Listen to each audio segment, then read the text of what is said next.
Hello दोस्तों, स्वागत करते हैं आप सबका आपके अपने YouTube channel smart and legal में। हम लोग बात कर रहे थे तुर्क आक्रमण के बारे में। हम लोग बात कर रहे थे कि किस प्रकार से तुर्क इन्विजन हुआ इन इंडिया।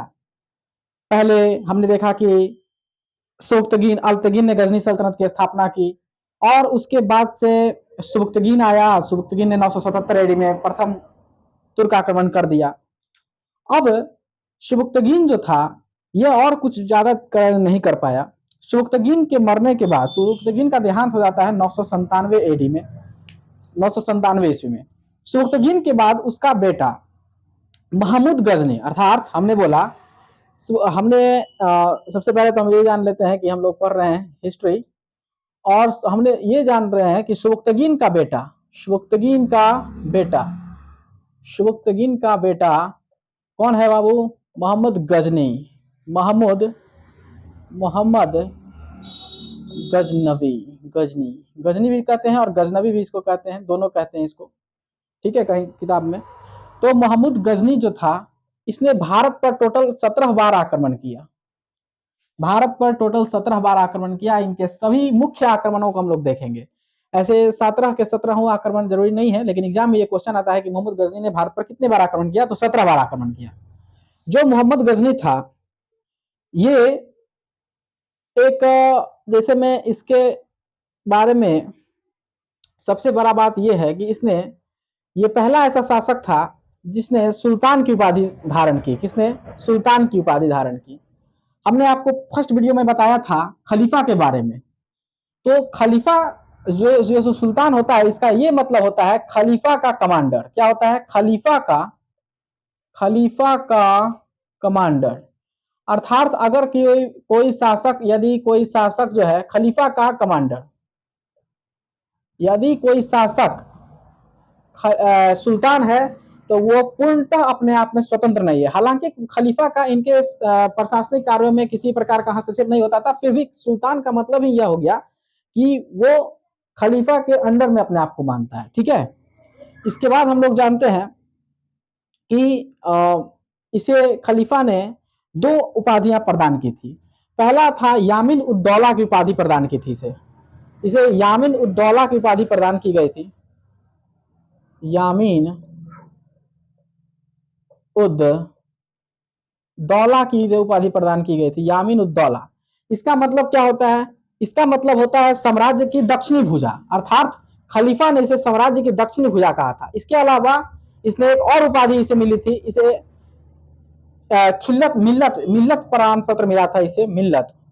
इसे इसका पूरा नाम होता है अमीन उल मिल्लत। मिल्लत मिला था इसे। इसका मतलब होता है प्रमाण पत्र। तो पहला ऐसा शासक था जिसे प्रमाण पत्र मिला शासक होने का। किसके द्वारा? खलीफा के द्वारा। ठीक है।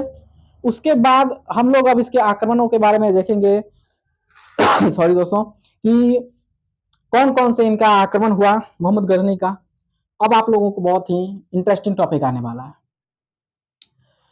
फुल टू मूवी की तरह चलेगा इनके आक्रमण। ठीक है। तो हम इसे मिटा देते हैं, चाहे चलिए रहने दीजिए। पहला आक्रमण जो होता है दोस्तों, वो होता है 1001 ईस्वी में। 1001 ईस्वी में होता है।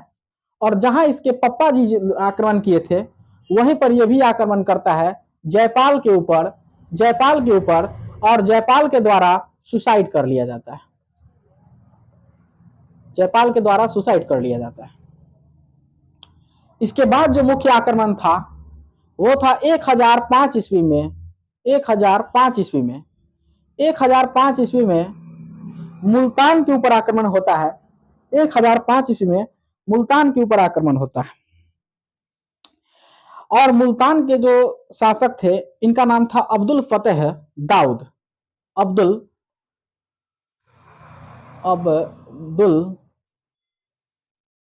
फतेह दाऊद। अब्दुल फतेह दाऊद के ऊपर आक्रमण होता है कब? 1005 ईस्वी में। और ये कहां के शासक थे दोस्तों? ये थे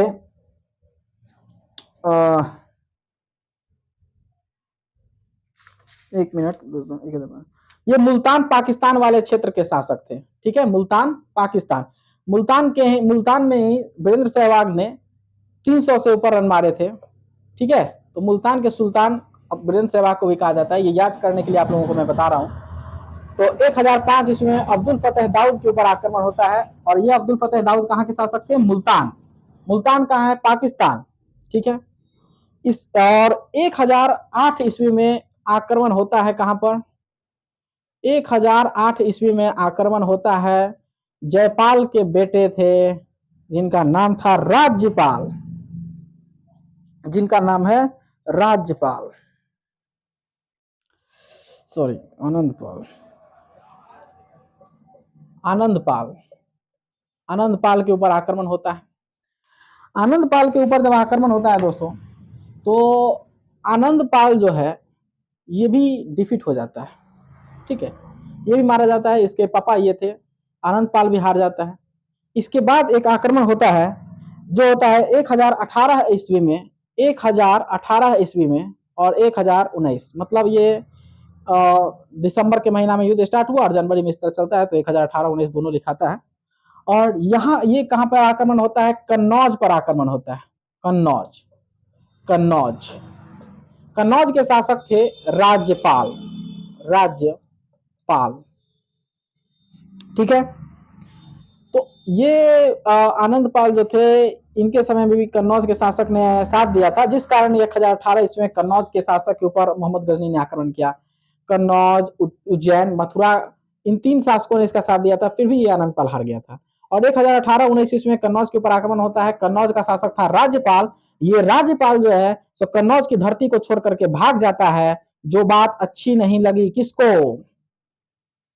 ये राज्यपाल जो है सो अपना क्षेत्र छोड़ करके भाग जाता है। कहां भाग जाता है? कहीं भाग गया, जंगल में भाग गया भाई। और उसके बाद ये बात अच्छी नहीं लगी किसको? तो चंदेल वंश के एक शासक थे जिनका नाम था विद्याधर। चंदेल वंश के जो शासक थे उनका नाम था विद्याधर। तो यहां पर मिटा करके लिख देते हैं। चंदेल वंश के शासक थे, चंदेल वंश के बहुत ही महत्वपूर्ण शासक हैं जिनका नाम है विद्याधर। ये बात विद्याधर जी को अच्छी नहीं लगी और विद्याधर जी के द्वारा राज्यपाल की हत्या करवा दी गई। विद्याधर जी के द्वारा विद्याधर की मतलब हत्या करवा दी गई।